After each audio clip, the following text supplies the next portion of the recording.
Hola oyentes de Radio Sefará, tenemos el gusto de volver a estar con Ricardo López Gotti, el historiador argentino, para hablar de las edades del totalitarismo. ¿Qué tal, Ricardo? Hola Jorge, ¿cómo estás?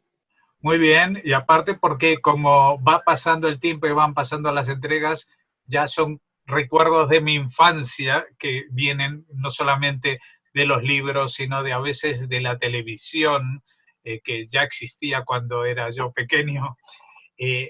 Hoy vamos a hablar de una cosa que mucha gente conoce el final, pero no el principio, ¿no? Hablamos del muro de Berlín, eh, que, que cayó, todo. Habrá mucha gente que incluso en su casa tenga un trocito de la piedra, del cemento, como recuerdo de lo que fue ese muro. Incluso puede ser que algunos sepan qué significado tuvo y que mucha gente lo atravesó para escaparse de la Alemania oriental a la occidental, pero todo esto empezó en prácticamente un día, ¿no? O sea, hubo un día en que esto empezó. Berlín fue uno de los grandes escenarios de la Guerra Fría. Esto en realidad ya empezó mucho antes del muro, que recordemos, después de la Segunda Guerra Mundial, lo que se hace es dividir Alemania en principio en tres partes, administradas por Unión Soviética, Estados Unidos y Gran Bretaña. Luego se va a sumar Francia. Y lo mismo ocurría con la ciudad de Berlín porque había sido la capital del Reich. Entonces se dividía en principio en estas tres zonas: Unión Soviética, Estados Unidos, Gran Bretaña, después también se suma Francia. Y la cuestión es que lo que va a ser la ciudad de Berlín va a estar enclavada en lo que después, desde 1949 hasta 1990, vamos a conocer como la República Democrática Alemana o Alemania Oriental. Y los más memoriosos recordarán que ya hicimos un programa dedicado al puente aéreo de Berlín, cuando Berlín estuvo sitiada por la Unión Soviética por tierra, para que no dejar que entraran ni ferrocarriles, ni camiones, nada de transporte terrestre, a esa parte de Berlín occidental, administrada por Estados Unidos, Gran Bretaña y Francia, y que después de más de 11 meses, finalmente Stalin tuvo que desistir y permitir el tránsito. Porque se había formado un puente aéreo para sostener a Berlín Occidental. Y ahí a Stalin le quedó bastante claro que Berlín Occidental se había convertido en un símbolo de la Guerra Fría que estaba comenzando. Lo cierto es que lo que había entre las dos partes de Berlín eran puestos fronterizos. No era imposible pasar, era difícil, era bastante complicado, pero se podía ir de una parte a otra de Berlín. Lo que va a ocurrir es que Nikita Khrushchev, esto es muy curioso porque él había planteado la coexistencia pacífica de los dos bloques. Sin embargo, va a ser un personaje que sistemáticamente trate de dinamitar esa propia coexistencia pacífica, y él, después de mucho tironeo en torno a Berlín, va a decidir la construcción de este muro. Este muro va a comenzar la noche del 12 al 13 de agosto de 1961, en un momento bastante interesante desde el punto de vista político, porque él consideró que el nuevo presidente de Estados Unidos no iba a tener el coraje que había tenido en su momento Truman, ¿no? ¿En qué sentido? Bueno, había un nuevo presidente, John Fitzgerald Kennedy.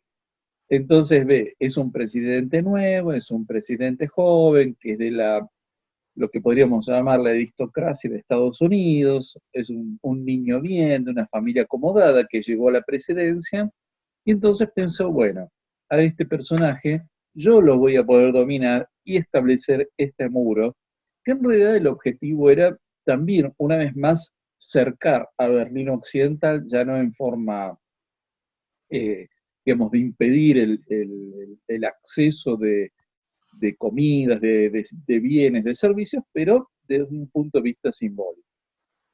Y esto va a ser avalado por Walter Ulbricht, que era el líder de Alemania Oriental en ese momento, y que tengamos en cuenta que las dos Alemanias no se reconocían mutuamente.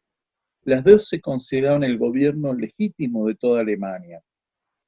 Es decir, por ejemplo, lo que es la República Federal Alemana no tenía relaciones diplomáticas ni con la Unión Soviética ni con los países del bloque oriental. Y a su vez, la República Democrática Alemana no tenía vínculo con la República Federal Alemana. Es decir, los países debían reconocer a una de las dos Alemanias. Esto va a cambiar después en lo que llamamos la Ostpolitik, la política del Este, emprendida por el canciller federal Willy Brandt, ya mucho más adelante. Pero bueno, acá tenemos esta construcción de este muro que inesperadamente se va a convertir en un boomerang en términos de propaganda para la Unión Soviética. Porque esto que trataban de demostrar de alguna forma que buscaban aislarse de la parte occidental, a la que decían que eran nazis y fascistas, ¿no? En términos de propaganda, se le vuelve en contra a la Unión Soviética y en particular a Alemania Oriental, porque, es decir, más allá de toda la propaganda, se transforma en un gran símbolo de la Guerra Fría y en particular en Europa, ¿no? Cuando nosotros hablamos del fin de la Guerra Fría, siempre hablamos del episodio de la caída del muro, que en realidad la Guerra Fría continuó con menor intensidad 2 años más, es decir, porque la Unión Soviética siguió existiendo 2 años más, pero siempre lo llamamos como el gran símbolo. ¿Y en qué consistía este muro? Porque, como bien señalabas, hay generaciones que no lo han visto o que no tienen mucha noción al respecto. Bueno, este muro, en principio, desde el lado occidental uno lo podía tocar. De hecho, se hacían grafitis y uno podía tocarlo. Desde el lado oriental era la cuestión. Ahí vamos a tener alambrados de púa, había partes minadas, había una custodia fronteriza permanente y prácticamente no había muchos puntos de comunicación entre las dos partes de Berlín, que incluso llevó a algunas situaciones de mucha tensión entre las dos partes. Y es decir, el gran problema era para la gente de Berlín Oriental ir hacia Berlín Occidental, ¿no?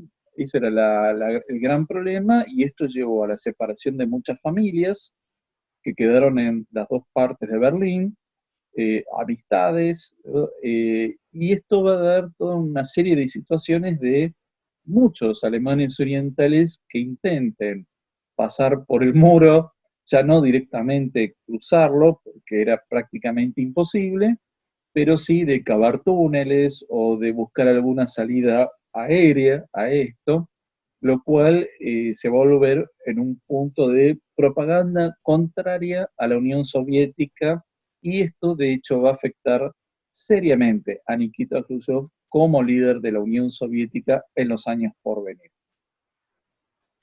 Pues sin duda es el nacimiento de un símbolo.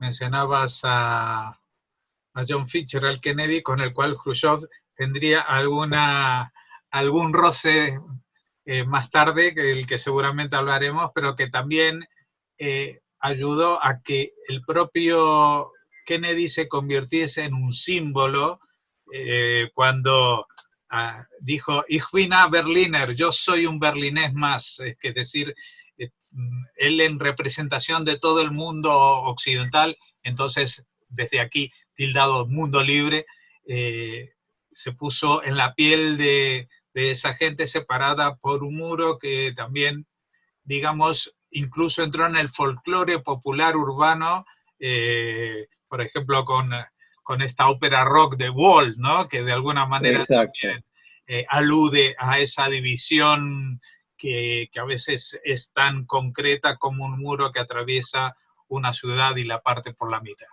Exacto, bueno, y está el famoso discurso también, ya en los años 80, de Reagan frente al muro, pidiéndole a Gorbachev que tire abajo al muro, ¿no? Es decir, que se convierte en un elemento de propaganda muy fuerte en contra de la Unión Soviética y de todo su bloque. Bueno, esto va a dar mucho que hablar en las próximas semanas. Muchas gracias, Ricardo López Gotis, por habernos atendido y hasta la próxima. Hasta luego, y como siempre, un gran saludo a toda la audiencia de Radio Separado. Muchas gracias.